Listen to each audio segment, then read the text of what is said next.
stop stretching the moment you roll out of bed unless you do this one thing first. You woke up this morning, felt that familiar tightness in your lower back, that stiff pull in your neck, and your first instinct was to reach forward, grab your toes, and force your body to open up. Good instinct, wrong sequence, and the difference between those two is not a matter of preference or fitness level. It is a biological timing problem, and timing at 6:30 a.m. is everything. Most people who stretch first thing in the morning are not stretching incorrectly. They are stretching at the wrong moment, not the wrong muscle, not the wrong position, the wrong biological context, and the context is everything, because at 6:30 a.m., your body is not the same body it will be at 7:15 a.m. Your spine is different. Your connective tissue is different. The fluid system governing your joints is running a completely different program, and nobody has told you what that program is doing at the exact moment your feet hit the floor. This is not about flexibility. Flexibility is the outcome. This is about the mechanism, the hour, the sequence, the state of tissue that has been completely still for 7 to 8 hours. And the one thing that determines whether your morning movement frees your body the way it should, or silently tears through a biological network that was never prepared to be pulled. At 6:30 a.m., you have not moved in 8 hours, but your body has not been resting. It has been running a silent construction project at full capacity while you slept. Your spinal discs, the shock-absorbing cushions between every vertebra, were doing something remarkable. They have no direct blood supply, so they absorb fluid passively during sleep, drawing in water through a process called osmotic imbibition. By the time your alarm goes off, those discs are fully saturated, swollen, pressurized. You are literally taller in the morning than you will be tonight. Your spine in this state is a hydraulic system operating at its maximum internal pressure for the entire day, and simultaneously, the connective tissue wrapping every muscle in your body, the fascia, has been perfectly still for hours. Fascia relies on a lubricant called hyaluronic acid to stay fluid and pliable, but hyaluronic acid is a non-Newtonian fluid. That means it doesn't behave like water. Under stillness it thickens, it gels. By morning, your entire muscular system is wrapped inside a network of biological cold honey, not tight from lack of flexibility, but physically locked by gelled chemistry. So here is what is actually happening when you reach forward to touch your toes at 6:30 in the morning. You are pulling on a cold, brittle, gelled structure wrapped around a spine under maximum hydraulic pressure. The muscle senses the sudden tension and panics. Specialized sensors called muscle spindles fire an emergency signal, the myotatic reflex, forcing the muscle to contract against your stretch. Your body is not resisting you because you are inflexible. It is resisting you because it is protecting you. And while that protective contraction absorbs the brunt of the force, the remainder transfers directly into your ligaments, your joint capsules, and the pressurized discs you just woke up with. This is why morning stretching without preparation doesn't feel like a smooth release. It feels like a sharp, unpleasant pull. Your body is telling you something. Think of it this way. Take a rubber band out of a freezer. Pull it hard. It doesn't stretch, it snaps.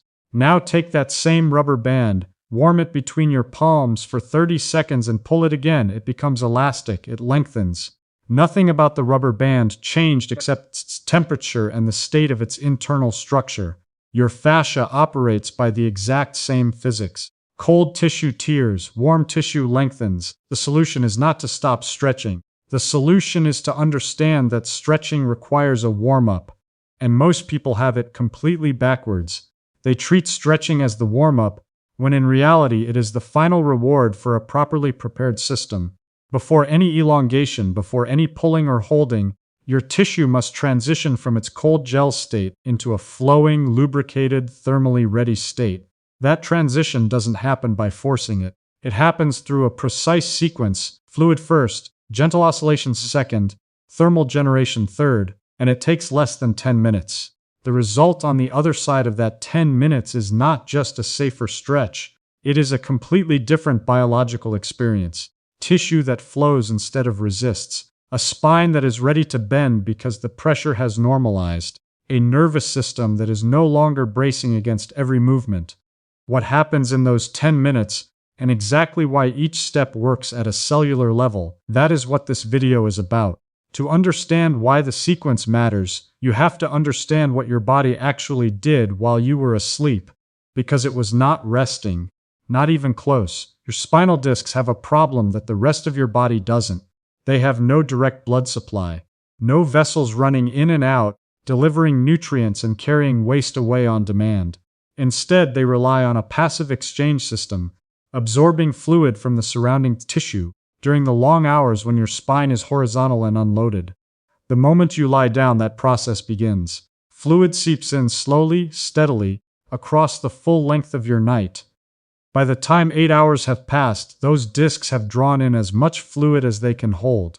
They are fully saturated, expanded, under pressure. This is not a minor physiological detail. The internal pressure inside your spinal discs, first thing in the morning, is measurably higher than at any other point in your day. It is higher than when you are sitting at a desk for 6 hours. It is higher than when you are standing and loaded under physical exertion. The peak pressure is at sunrise, and it is there because your body spent the entire night building it. You are also, because of this, physically taller when you wake up than you will be tonight. Gravity has not yet compressed that fluid back out. Your spine is at its maximum height, its maximum hydration, and its maximum internal load, all at once. Now picture bending forward in that state. When you fold at the hips and reach toward the floor, the front of each spinal disc compresses. The pressure inside pushes the disc's soft inner core, a gel-like nucleus. Backward is the direction of your spinal nerves. In a decompressed, normally loaded disc, the structure has enough integrity and flexibility to manage that force. But in a morning disc that is already pressurized to its daily peak, the same movement pushes that nucleus closer to the nerve roots with significantly less structural resistance available. This is the precise mechanism behind morning disc herniations. Not heavy lifting, not a bad workout. A forward bend on a fully saturated, peak pressure spine that was never given 20 minutes to normalize. The spine is only half the problem. The other half is wrapped around every single muscle in your body, and most people have never heard of it. Fascia is the connective tissue that envelops your muscles the way plastic wrap seals a container. It surrounds individual muscle fibers, groups of fibers, entire muscle bellies, and the organs beyond them. It is a continuous, body-wide structural web, and it is what gives your body its shape, its tension, its integrated force transfer from one region to the next. When fascia is healthy and properly lubricated, it glides. Muscle layers slide against each other with minimal friction, movement flows freely, and the body operates as one coordinated system. The lubrication that makes this possible is hyaluronic acid. And hyaluronic acid has a property that is worth understanding precisely, because it explains everything you feel when you try to move first thing in the morning. Hyaluronic acid is a non-Newtonian fluid. Unlike water, which has a consistent viscosity regardless of what you do to it, non-Newtonian fluids change their thickness depending on the forces applied to them. You have already experienced this without knowing it. Ketchup sits completely solid in the bottle and won't pour no matter how long you wait, until you shake it, apply shear force, and it suddenly flows freely. Cornstarch mixed with water behaves like liquid when you move through it slowly and like solid when you strike it hard. These materials are non-Newtonian. Their viscosity is not fixed, it responds to mechanical input. Hyaluronic acid behaves the same way. Under movement and shear force, it remains fluid and slick, allowing your fascial layers to glide effortlessly. But under stillness, complete, prolonged, overnight stillness, it thickens, it gels. The lubricant between your fascial layers gradually shifts from a flowing fluid into something closer to cold honey, and by the time 8 hours have passed, that gel has set throughout your entire body. This is what morning stiffness actually is. Not tight muscles, not inflexibility, not something a harder pull will fix. It is gelled chemistry holding your tissues physically in place, and the only thing that reverses it is the correct mechanical input. When you wake up and try to force your way through that stiffness immediately, you are pulling on tissue that is not just cold, it is chemically locked, and your nervous system notices this immediately. Inside every muscle in your body, threaded through the tissue like a surveillance network, are specialized receptors called muscle spindles. Their job is singular and non-negotiable: detect a sudden rapid change in muscle length and trigger an immediate contraction to prevent a tear. This is the myotatic reflex, the same reflex a doctor tests when they tap your knee with a rubber hammer and your leg kicks forward without your permission. It is fast, involuntary, and operates entirely below conscious control. When you pull hard on a cold, gelled muscle that is not prepared to lengthen, the muscle spindles interpret that rapid length change as a structural emergency. They fire. The muscle contracts against your stretch, forcefully, automatically, before your brain has any say in the matter. The tissue you are trying to lengthen is simultaneously being commanded to shorten. The harder you pull, the more urgently the reflex fires back. This is why morning stretching often feels like a losing battle. It is not a flexibility problem. It is a neurological standoff, and you are on the wrong side of it. The force that your muscles cannot absorb in that contraction gets redirected somewhere else, into your ligaments, your joint capsules, and the very spinal discs that were already sitting at maximum pressure. This is the three-layered trap of the morning body: a spine under peak hydraulic load, fascia locked in a chemical gel, and a nervous system primed to contract against any sudden pull. Three separate systems, all pointing toward the same conclusion: do not stretch yet. Prepare first. The preparation begins with something so simple it seems almost insulting, given the complexity of the problem: water. You have not consumed any fluid for 7 to 8 hours. During that time, your body continued losing water through respiration, through skin, through the kidneys' overnight processing of metabolic waste. Your cellular hydration is at its daily low point, and dehydrated fascia is not just less pliable, it is brittle. The same tissue that becomes a flowing, elastic network when properly hydrated becomes more rigid, less resilient, and far more vulnerable to micro-tearing when it is dry. Hydration is not a background wellness habit in this context. It is a direct mechanical input to the tissue you are about to ask to move. 400 milliliters of water, before your phone, before your coffee, before anything else, begins a rehydration cascade that reaches deeper than you might expect. As fluid enters systemic circulation and plasma volume begins rising, the osmotic environment around your cells shifts. The gradient that was pulling fluid into your spinal discs all night begins to normalize. Fluid starts moving out of the overpressurized discs and redistributing into the surrounding muscular compartments that spent the night running dry. This is not instantaneous, and water alone is not sufficient to complete the preparation, but it begins the process at a cellular level that nothing else can initiate. The second step is where the chemistry of fascial thixotropy gets reversed, and it does not involve stretching at all. To turn hyaluronic acid from its overnight gel back into a flowing lubricant, shear force, not tension, not elongation, shear. Mechanical friction generated by small, rhythmic, oscillating movements that stir the tissue from within. Think of shaking the ketchup bottle rather than squeezing it harder. The movement itself is the tool. Gentle cat-cows on all fours. Slow, small range rocking from side to side. Rhythmic spinal flexion and extension that never reaches end range, never holds a position, never loads the disc under a static pull. These movements are not warming you up in the conventional sense. They are doing something more specific. They are applying low-grade mechanical input to the fascial network, generating just enough internal friction to trigger the thixotropic shift. The hyaluronic acid, agitated by that rhythmic shear force, begins to reliquefy. Its viscosity drops. The fascial layers that were glued together by overnight stillness begin to slide again. This takes approximately 120 seconds of consistent, gentle oscillation to begin working at a meaningful level. 2 minutes, not 20. The body's chemistry responds that quickly to the correct input because thixotropy is a rapid, stimulus-dependent reaction. The lubricant is waiting for the signal. You just have to give it the right one. What you will notice as those 2 minutes pass is that the resistance changes. The movement that felt locked and gritty at the start begins to feel smoother. The range begins to open without forcing. That is not your imagination, and it is not placebo. That is hyaluronic acid transitioning states in real time, restoring the gliding architecture that makes genuine mobility possible.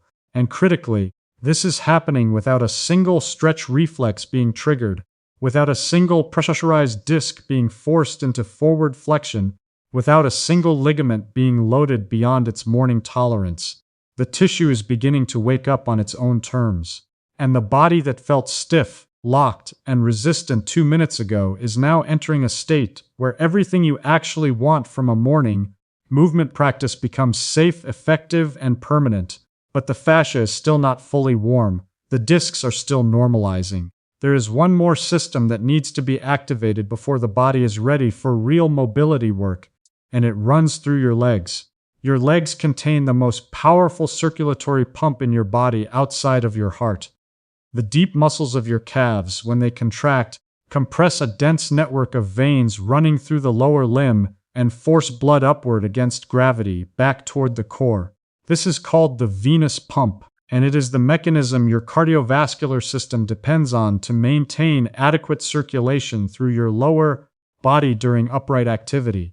When you are lying down for 8 hours, that pump is essentially off. Blood pools. Circulation in the extremities slows.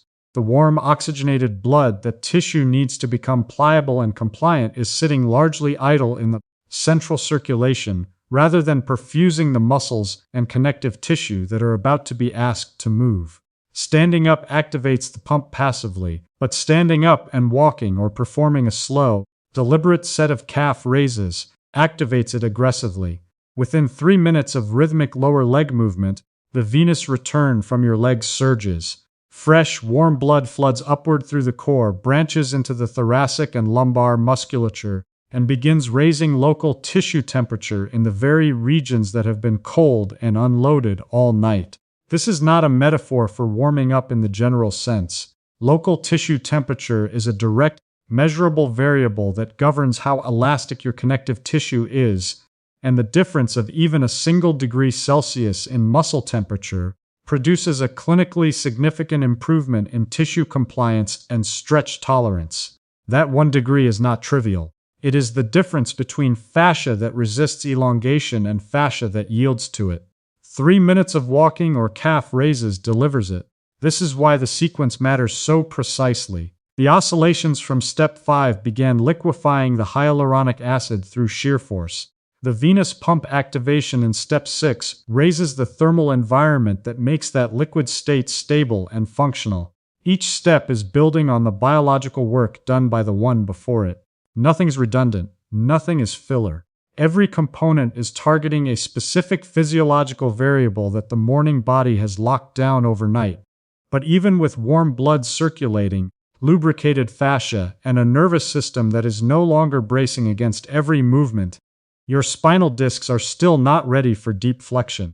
And this is the part that most people, even those who understand the fascia and the reflex, still get wrong. The fluid that your discs absorbed overnight does not leave quickly. Gravity assists the process of recompression, but gravity works slowly and passively. Research on spinal disc mechanics consistently shows that it takes roughly 20 to 30 minutes of upright loading, simply standing and moving normally, for the excess fluid to compress out of the discs sufficiently to reduce their internal pressure to a safe level for deep forward bending. The discs need gravity and time working together. You cannot shortcut this window with movement intensity. You cannot stretch the discs into decompression.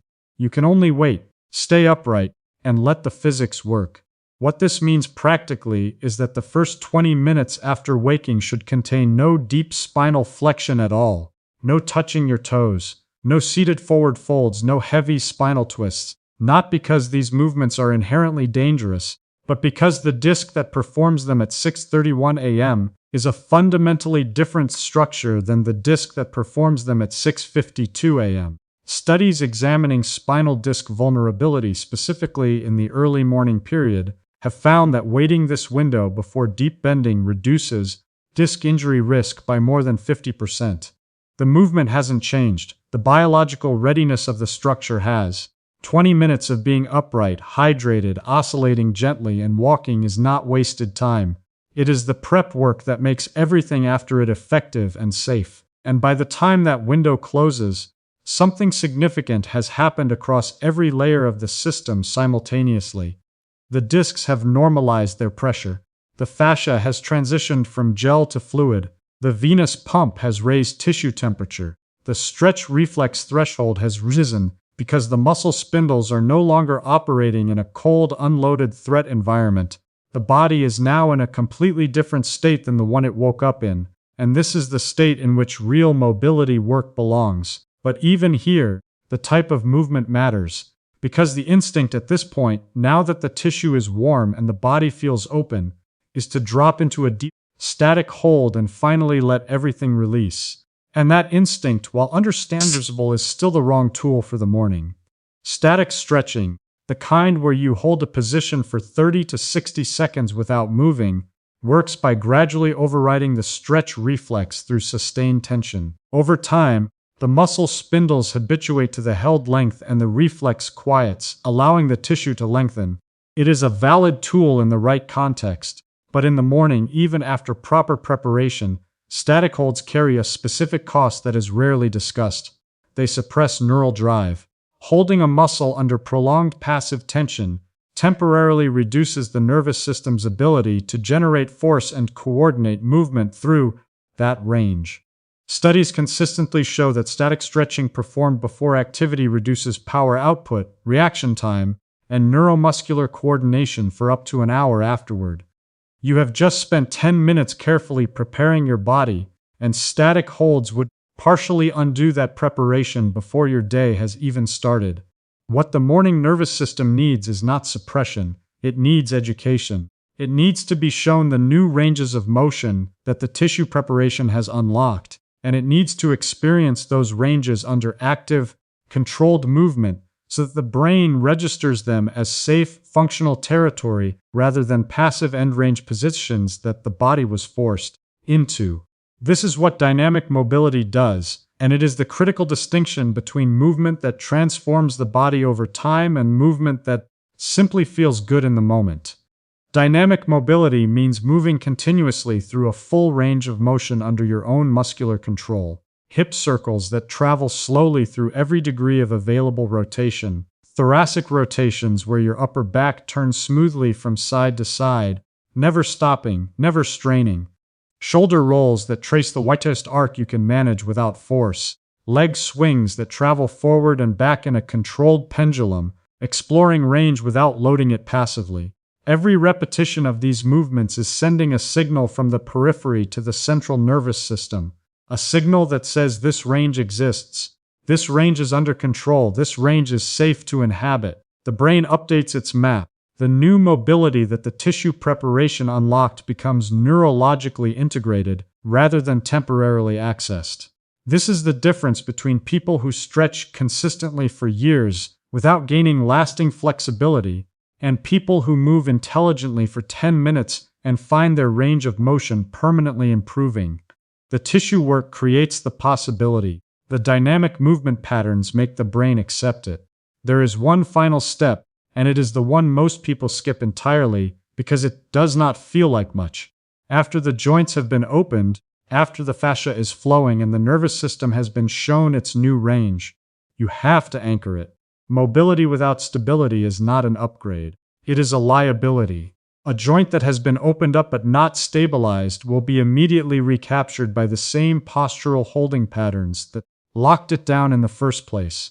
The moment you sit down at your desk, the hip flexors shorten, the thoracic spine rounds, and the body renegotiates back toward its default compressed position. All the work from the previous 9 minutes begins to unravel within the hour. A 30-second abdominal brace changes this. Not a crunch, not a sit-up, simply drawing the lower abdomen gently inward and holding a mild tension while breathing normally. Or a single set of glute bridges where you lie on your back, feet flat, and press your hips toward the ceiling, holding the top position for a breath or two before lowering. These movements are not strength exercises in this context. They are neurological anchors. They teach the deep stabilizing musculature, the transverse abdominis, the multifidus, the glute complex, exactly how to hold the spine and pelvis in the position that all the preceding mobility work was trying to restore. The nervous system receives one final clear instruction. This is where we are now. This is the new baseline. Hold here.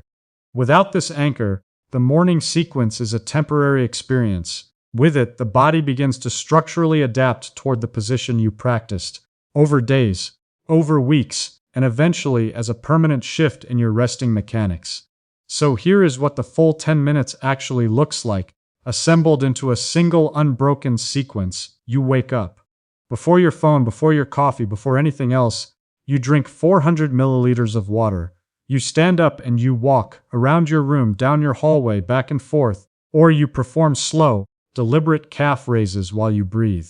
You do this for 5 minutes, not because it feels like exercise, but because you are activating the venous pump, raising tissue temperature, and beginning the passive gravitational decompression of your spine.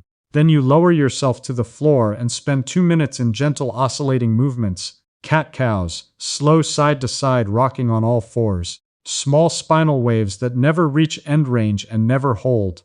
You are applying shear force to gelled hyaluronic acid and completing the thixotropic transition that the walk began. Then you move into 3 minutes of dynamic mobility, controlled hip circles, thoracic rotations, leg swings, shoulder rolls, continuously, fluidly, under your own power and through your full available range. You finish with 30 seconds of gentle abdominal bracing or a glute bridge. Hold that anchors everything the movement unlocked. 10 minutes. No equipment, no special location, no prerequisite fitness level. The body that stands up at the end of that sequence is not the same body that hit the floor 5 minutes after the alarm. The discs have normalized, the fascia is flowing. The nervous system has been shown its range and taught how to hold it. The tissue is warm, lubricated, and structurally prepared for whatever the day asks of it. You have not just avoided injury. You have fundamentally changed the quality of every movement you will make for the next 16 hours. That is what the sequence gives you, not a wellness ritual, a biological preparation, precise, efficient, and grounded in exactly how the morning body actually works.